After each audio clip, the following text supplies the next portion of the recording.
Early calculating devices.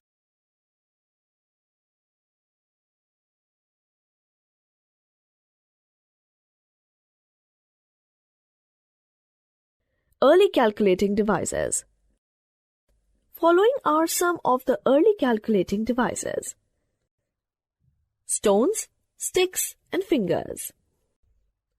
Early men used sticks and stones to count. Even today we use fingers to count at times, but using fingers it is difficult to count more than the number of fingers. A man has only 10 fingers and 10 toes. It seems that this limitation of counting with fingers made him devise more effective counting devices. Hots, which device would you prefer to use for calculations? Abacus. This was the first counting device developed in 3500 BC. Abacus consisted of beads which could slide over wires. Each wire represented a column. The rightmost column represented the units place. By moving appropriate beads, one could do addition and subtraction to represent various numbers. Napier Bones. In 1617, John Napier invented Napier Bones and later a slide rule which could be used for multiplication and division as well as addition and subtraction. But neither of these devices could be programmed. Pascaline. Recognizing the limitation of Napier Bones, Blaise Pascal developed the Pascaline in 1642. This was a mechanical calculator capable of performing addition and subtraction. It used wheels and gears for number representation and calculations. This machine made frequent mistakes. Jackwood's Loom. In 1801, J.M. Jackwood invented the powered loom. The key idea behind Jackwood's loom was to control the action of the weaving process using punched cards. Each card contained the same number of rows and columns. Holes punched in a card controlled the movement of the wrap strings. The cards also described the patterns and the looms cycled through the cards.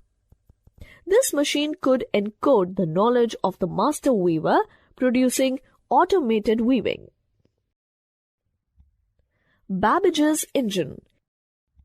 In 1830, an English mathematician, Charles Babbage, proposed a steam-driven calculating machine the size of a room. He called it the different engine. It could compute tables of numbers like logarithms and navigation tables. He was the first to conceptualize and design a fully programmable mechanical computer. Later he developed another machine that he called the analytical engine. Hollerith's Census machine. In 1889, an American named Herman Hollerith invented a counting machine to count the population of USA. It was based on punched cards. Tiny wires detached the presence or absence of holes in the card. He was the founder of the company that later became IBM. Major developments took place in the 20th and the early 21st centuries. Let's see the history of computers since the mid of the 20th century. Modern computer devices.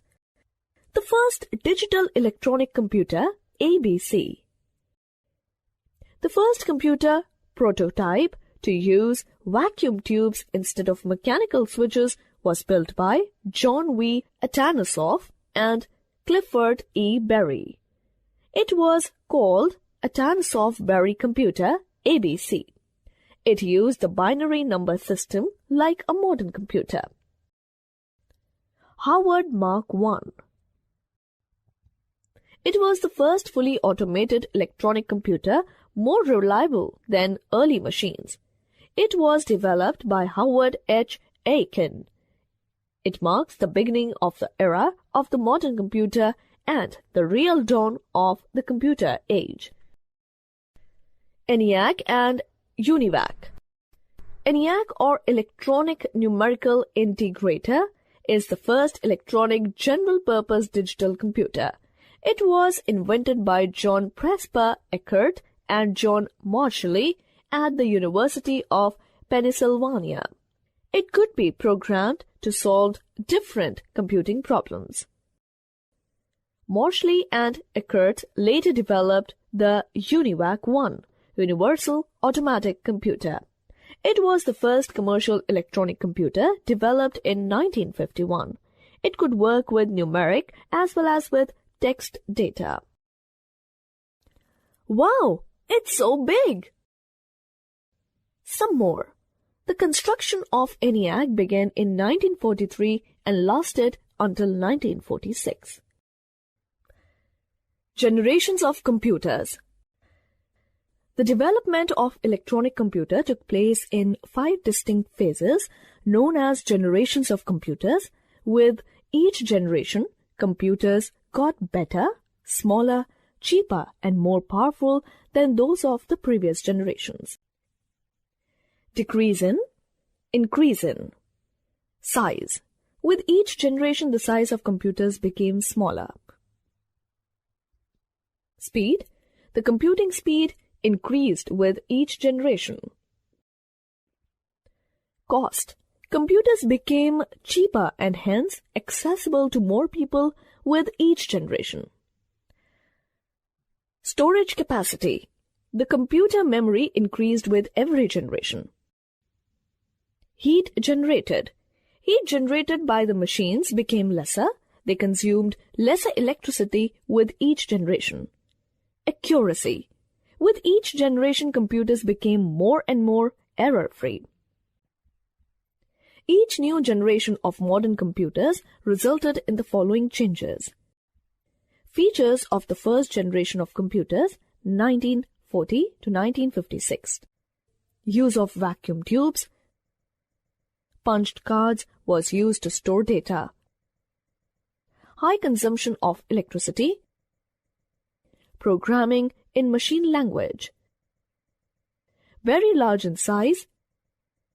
Needed air conditioning to keep the machine cool. Inventor. Sir John Ambrose Fleming, FRS, was an English electrical engineer and physicist. He is known for inventing the first thermionic valve and vacuum tube. Features of the second generation of computers, 1956 to 63. Transistors were used, faster than the first generation computers, programming in machine language and assembly language. Magnetic tapes and disks were used to store data. Computers became smaller in size than the first generation computers. Computers produced lesser heat and consumed lesser electricity. Inventor.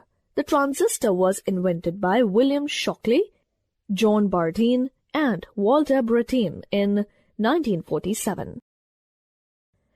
Features of the third generation of computers, 1964 to 71. Used integrated circuits or ICs. Power consumption was very low. Programming in high-level languages. Features of the fourth generation of computers, 1971 till present. Fourth generation computers are microprocessor-based systems. Development of portable computers. Used in virtual reality, multimedia, simulation. Different types of memories with very high accessing speed and storage capacity.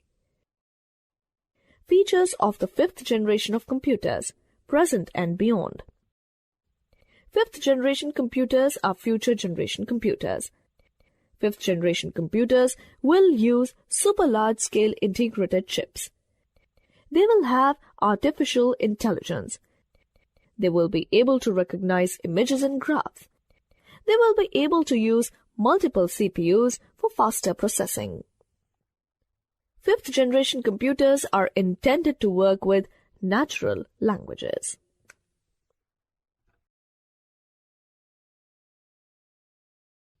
Which one is correct?